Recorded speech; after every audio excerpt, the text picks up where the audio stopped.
Hello guys, this is Swati. आज मैं बात करने वाली हूँ एक ऐसी अडल्ट फ्रेंडली किड्स मूवी के बारे में जिसे मैं विश करती हूँ काफ़ी पहले बन गई होती और उसे मैंने काफ़ी पहले देख भी लिया होता, जिससे अब तक मैं ना जाने कितने फ़ायदे उसके उठा चुकी होती। ये मूवी बनी है king of all fears dark के ऊपर। मूवी का नाम है ओरायन एंड द डार्क। ये मूवी बेस्ड है sweet and simple Emma Yarlett की चिल्ड्रन स्टोरी बुक पर, जिसे चार्ली कॉफमैन ने अपने brilliant out of the box screen play से अडल्ट्स के लिए भी उतना ही मेस्मराइजिंग बना दिया है। Fear is a natural phenomena, everybody fears something. बड़ों के लिए फेस योर फियर्स, डर के आगे जीत है जैसी बातें शायद थोड़ा बहुत काम कर भी जाती होंगी, लेकिन उन बच्चों का क्या जो हर रात सोने के पहले ये सोचकर सहमे रहते हैं कि आज रात में अंधेरे में कौन सा मॉन्स्टर उनके बेड के नीचे बैठा होगा। ये जो मूवी है हमारे एंग्शियस ब्रेन को एक नया पर्सपेक्टिव देती है उस डार्क को नई तरीके से देखने के लिए, जहाँ ये डार्क भी सोच रहा है कि आखिर इतने सारे लोग उससे नफरत करते क्यों हैं, उसने लोगों का बिगाड़ा ही क्या है।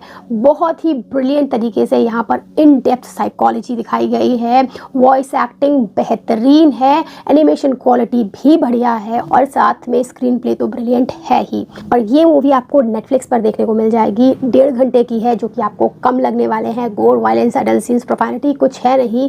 कंप्लीटली फैमिली फ्रेंडली मूवी है, बच्चों को ज़रूर दिखाइएगा। बाकी पूरी मूवी के साथ मेरा एक एक्सपीरियंस रहा है, मैं आपसे शेयर करती हूँ और आप डिसाइड करेंगे कि आपको ये मूवी देखनी चाहिए नहीं देखनी चाहिए। इससे पहले अगर आप नए आए हैं तो please subscribe. So for this movie Orion and the dark, अगर हम स्टोरी की बात करते हैं तो ओरायन एक स्वीट एंड स्मार्ट लड़का है जिसे लगभग हर चीज़ से डर लगता है। इसके पीछे कोई नैगिंग पेरेंट्स या फिर स्कूल में कुछ समझ ना आना पढ़ाई में या एक्सेसिव बुलिंग नहीं है, बस यूं ही उसे सब चीज़ों से डर लगता है। आज रात को मिलने वाला है अपने सबसे बड़े फियर डार्क से, जो उसी की तरह इनसिक्योर है कि आखिर लीजेंड्स ऑफ बच्चे उससे इतना नफरत करते क्यों हैं, उसने किया क्या है और लोग डे को ज़्यादा उसके ऊपर प्रेफर क्यों करते हैं। वो भी तो इतनी ब्यूटी एड अप करता है लोगों की लाइफ में।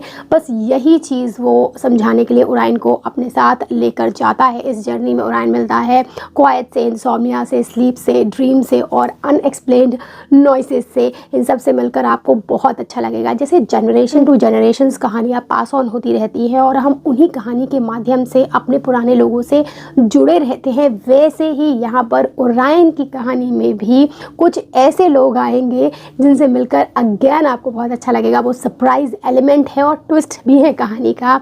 यहाँ पर जो स्टोरी विद इन स्टोरी चलती रहती है, साथ में unique sense of story telling है, उसके साथ जो हार्ट फेल्ट कहानी सुनाई जा रही है वो आपको एक सेकेंड भी बोर तो क्या पलक नहीं झपकाने देगी। जो इस मूवी का सबसे बड़ा और पहला पॉजिटिव मुझे लगा है वो है इसकी creative imagination by debut director, जो उन्होंने वंडरफुल सिंबलिज्म के थ्रू तो डे एंड नाइट का नेचुरल बैलेंस हमें बताया है। मार्वलस था वो। साथ ही जो फियर एक नेचुरल फिनोमेना है उसे कैसे हम समझ सकते हैं, वो कितने हद तक हमारे लिए सही होता है और किसके बाद वो डिस्ट्रक्टिव हो जाता है, उसे अच्छे से दिखाया गया है। Symbolism of black hole of fears, embodiment of dark entities बहुत अच्छे से बताया गया है। इतनी अच्छी मूवी है कि मेरी खुद की कुछ चाइल्डहुड की जो डरावनी मेमोरीज़ हैं, एंग्जाइटीज़ हैं, वो इस मूवी के थ्रू उभर आ रही थी और हेल्प कर रही थी कि कैसे उसे समझा जा सकता है। सेकंड पॉजिटिव, बेहतरीन स्क्रीन प्ले। अगर आप रोमांटिक मूवीज़ देखते हैं then you must have heard the name of eternal sunshine of spotless mind. वो जिस ब्रिलियंट दिमाग की रचना थी, उसी दिमाग ने इस स्क्रीन प्ले को भी 4 चांद लगाए हैं। बेहतरीन तरीके से again out of the box thinking के थ्रू एक डिफरेंट अप्रोच के साथ हमारे सामने पहुंचाया है। Again I would say screen play बहुत बढ़िया था। Third positive, cutting edge child psychology about fear and anxiety यहाँ पर कहानी के साथ अमेलगमेट किया गया है।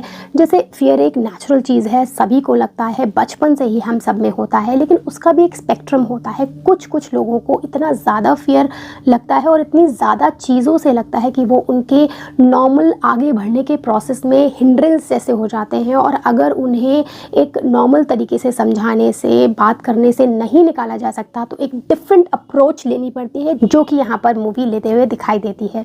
Fourth positive, fabulous voice acting. किसी भी एनिमेशन मूवी की जान उसके वॉइस एक्टर्स में बसती है। यहाँ पर पॉल वॉल्टर हॉजर ने जो वॉइस परफॉर्मेंस दी है वो बड़ी ही ब्यूटीफुली शिफ्ट करता है डार्क के कैरेक्टर को, कि कैसे वो शुरू में एक डरावना सा कैरेक्टर बन के आता है, फिर वो समझदार कैरेक्टर होता है जो ओरायन से कनेक्ट करने की कोशिश करता है और बाद में वर्नेरेबल बन जाता है। वो फ्लो बहुत ही नेचुरल लगता है।